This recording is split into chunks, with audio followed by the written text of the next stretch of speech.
is up, guys? So we just got finished up this build about a week and a half, 2 weeks ago, and customer went straight from our shop to South Dakota for about a week and a half of carnage. Just came back, so I finally got a chance to get a kind of a walk around of everything we've done to it. So I'm gonna kind of start from the front. He's got Crawler Concepts armor that was already on there. If you know Crawler Concepts, you know, haha. Kind of work our way down. These are actually the old axles that came out of my Gladiator.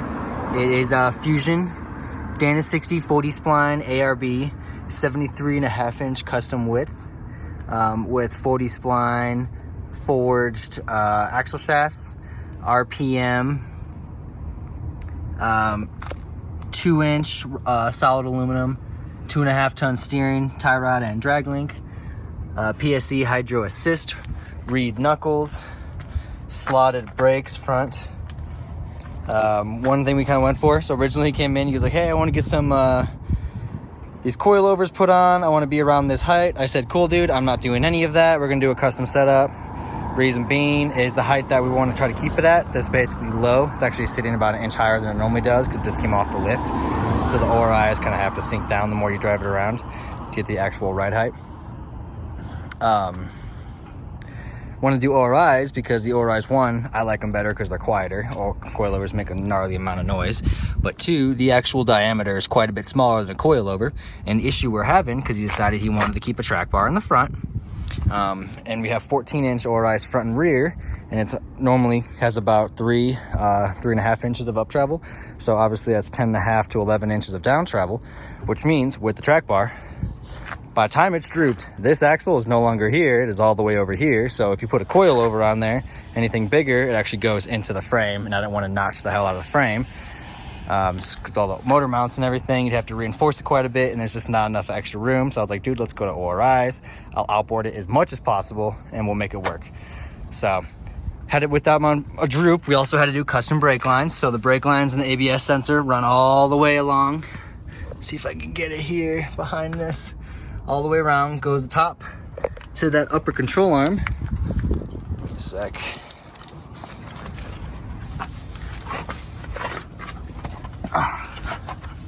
Kind of rides the upper control arm, and we use pink zip ties on his because he's a buddy of mine. And all the way up the control arm goes across the cross member here, and it's the RTEC cross member. Goes up into the master cylinder up top there. Had an exhaust done because obviously we have the rock crawler long arm. Sorry if my camera's moving, this is really an awkward position. Has the rock crawler long arm frame brackets, and then we did custom 2-inch solid aluminum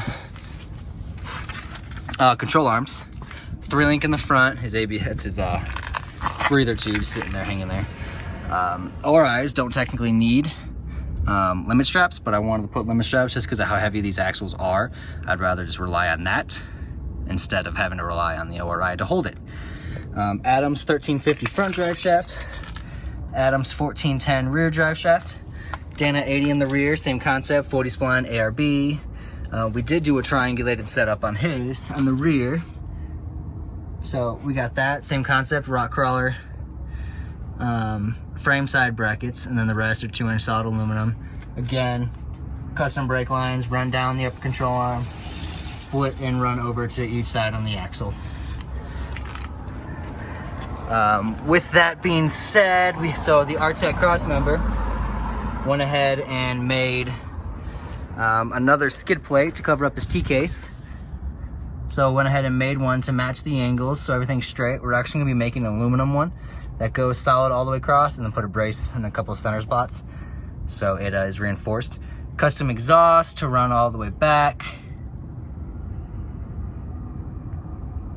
You can see he's already bashed the shit out of this drive shaft, so Adam's doing their job. RTEC Coilover Towers, front and rear. The fronts were notched to fit maximum underneath without going into the hood or relocating anything in the engine bay. The rears went ahead and notched the frame so it can actually fit into it, inboard it just a little bit. Has a bar that runs across. We just use it for the spare tire for right now. A Genrite fuel cell in the back, so we're able to triangulate it. RTEC truss, front and rear. The rear is a full width truss that I had cut down and custom fit to make it fit on this guy, because originally, again, this was for my Gladiator. And then the front was actually one of their just an apex truss that it's 2 different trusses that I combined together, and you can kind of see the spot with no dimple is where I combined them and made it work for this, so we can get his nice 3-link mount on there. So right now he's sitting right about 4.5 inches of lift, only because, like I said earlier, he just came off the lift, so RIs have to settle down as you kind of drive around. Normally he's right around 2.5. 40-inch tires. KMC machetes. PSC, full hydro assist, sorry, the box and everything.